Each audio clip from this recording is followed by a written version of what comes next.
সেটাকে আমরা ইমপ্রুভ করি, সেটাই আমরা বহাল চেয়েছি। এখন সেটার মধ্যে আছে মহান আল্লাহর উপর আস্থা, বিশ্বাস, জাতীয়তাবাদ, গণতন্ত্র, সমাজতন্ত্র অর্থাৎ সামাজিক ও অর্থনৈতিক ন্যায় বিচার, সেটা আমরা বহাল চেয়েছি এবং সেই প্রিয়াম্বলের সেই প্রস্তাবনার পুরোটা আমরা ওইভাবেই জবাব দিয়েছি যে আমরা এটা চাই। এখন যদি কেউ বলে যে পঞ্চদশ সংশোধনীর পূর্বাবস্থা অর্থাৎ পঞ্চম সংশোধনীতে গৃহীত প্রস্তাবাবলী মানে প্রস্তাবনার অংশটি, সেভাবে আমরা বলে দিতে পারি। আর রইল রাষ্ট্র পরিচালনার মূলনীতি সম্পর্কে যে বলেছে, প্রায় একই জিনিস, কিন্তু রাষ্ট্র পরিচালনার মূলনীতিগুলো 8, 9, 10 এবং 12 এই অনুচ্ছেদগুলোতে বিধৃত আছে। সেই অনুচ্ছেদগুলোর বিষয়ে সংস্কার কমিশন থেকে যে সুপারিশ করা হয়েছে, এই যে তারা একই বিষয়গুলো ওখানে রিপ্লেস করতে চেয়েছেন। যেমন একটা প্রস্তাব দেওয়া হয়েছে যে ধর্মনিরপেক্ষতা ইত্যাদি এগুলো বিলুপ্ত করা হোক। এখন বিভ্রান্তিটা ওই জায়গায়, আমরা সেখানে বলেছি একমত নই, কিন্তু আমরা এই চাই। হ্যাঁ, আমরা চেয়েছি পঞ্চম সংশোধনীতে যেটা গৃহীত হয়েছে, যেটা পঞ্চদশ সংশোধনীর পূর্বাবস্থা, সেইটা আমরা বহাল করা হোক, সেটা চেয়েছি। কিন্তু সবাই মনে করছে যে ধর্মনিরপেক্ষতা বাতিলের কথা বলছে, আপনারা সেটা একমত নন কেন? বিষয়টা তা নয়। আমরা পরিষ্কার করার জন্য বলছি যে আপনাদের যে প্রতিস্থাপন, বহুত্ববাদ সহ অন্যান্য বিষয়, এই বিষয়গুলো একসাথে আসতে হবে। 5, 6, 7 যদি একসাথে আপনারা রিড করেন, তাহলে সেই বিষয়গুলোতে আমরা কেন একমত নয় এবং আমরা কেন বিকল্প প্রস্তাব হিসেবে আমাদের প্রস্তাবনা, যেগুলো আমাদের পূর্বে প্রস্তাব ছিল সংস্কার কমিশনের কাছে, সেটা আমরা বলেছি আবার যে আমরা আগেও প্রস্তাব আকারে দিয়েছিলাম আপনাদের কাছে। এখনো এর জবাব আমরা বলতে চাই যে আমরা রাষ্ট্র পরিচালনার মূলনীতির অংশটি পঞ্চম সংশোধনী অর্থাৎ পঞ্চদশ সংশোধনীর পূর্বের অবস্থাকে বহাল চাই, অর্থাৎ জাতীয়তাবাদ, গণতন্ত্র, সমাজতন্ত্র অর্থাৎ অর্থনৈতিক ও সামাজিক ন্যায় বিচার, মহান আল্লাহর উপরে আস্থা ও বিশ্বাস, এই বিষয়গুলো রাষ্ট্র পরিচালনার মূলনীতি হিসেবে গণ্য হবে, যেটা পঞ্চম সংশোধনীতে গৃহীত হয়েছিল বাকশালের বিলুপ্তির পরে। তো এটা আমরা আজকে পরিষ্কার করে আপনাদের কাছে বললাম। আশা করি এই বিষয়ে আর কোনো বিভ্রান্তি থাকবে না। মানে হচ্ছে যে আমাদের এখন সংবিধানে যেটা আছে রাষ্ট্রধর্ম বা ধর্মনিরপেক্ষতা নিয়ে যে কথা, রাষ্ট্রধর্ম নিয়ে কোনো সুপারিশ তো বাতিলের আসেনি, সেটা সংস্কার কমিশন মেনে নিয়েছে। আমরা তার সাথে আগেই একমত, এ বিষয়ে কোনো মন্তব্য তাদের আসেনি।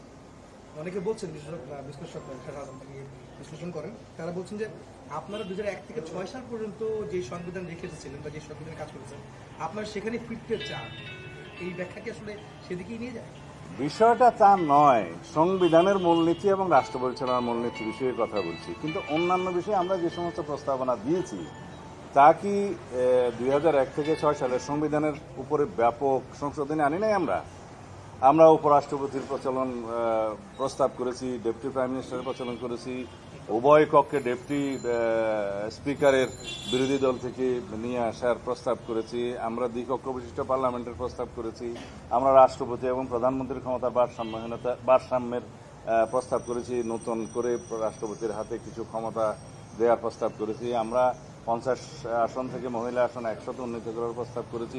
ইত্যকার অনেক রকমের আমরা প্রস্তাব করেছি, যেটা গণতান্ত্রিক সংস্কারের মাধ্যমে রাষ্ট্রে 3টি অঙ্গের মধ্যে একটি ভারসাম্যমূলক ব্যবস্থা প্রতিষ্ঠিত হবে। এটা বলা হয় অনেকগুলো মামলা দিয়ে, যেমন জাস্টিস খায়রুল হক সাহেব যে 5th অ্যামেন্ডমেন্ট বাতিল করেছেন, সেই 5th অ্যামেন্ডমেন্টের বিষয়টা হচ্ছে যে সুপ্রিম কোর্টের কোনো প্রেসিডেন্টের মাধ্যমে নতুন ল ক্রিয়েট করা যায়, cannot abrogate the existing provisions লেজিসলেশনস, সেটা যতক্ষণ পর্যন্ত পার্লামেন্টে আবার গৃহীত না হবে। যেমন ত্রয়োদশ সংশোধনী বাতিলের রায়, যেটা ইনজাস্টিস খায়রুল হক সাহেব দিয়েছিলেন, যেটা এখন চ্যালেঞ্জটা এখনো রিভিউতে আছে, সেইটা ভার্ডিক্ট পাশ হওয়ার আগেই এটা গত ফ্যাসিস্ট সরকার 2011 সালে সম্ভবত জুনে এটা পঞ্চদশ সংশোধনী তারা পাশ করে, সেটাকে আমরা বলি যে এটা আনকনস্টিটিউশনাল।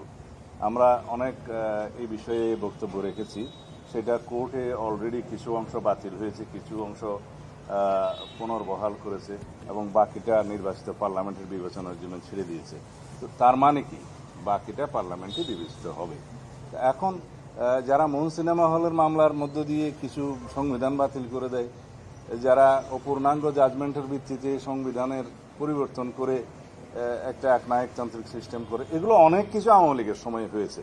যাতে এগুলো না হতে পারে সেজন্য আমরা রাষ্ট্রের 3টা অঙ্গের মধ্যে পরিপূর্ণ একটা ভারসাম্যমূলক অবস্থা যেটা সেপারেশন অফ পাওয়ার থিওরির মূল কথা, যে there must be harmonious cooperation in between all organs of the in between all the organs of the state, যেটা আছে সেটা যদি বহাল হয় তাহলে রাষ্ট্রে একটি ভারসাম্যমূলক ব্যবস্থা, রাষ্ট্র ব্যবস্থা সৃষ্টি হবে। এটা ছিল আমাদের মূল কথা।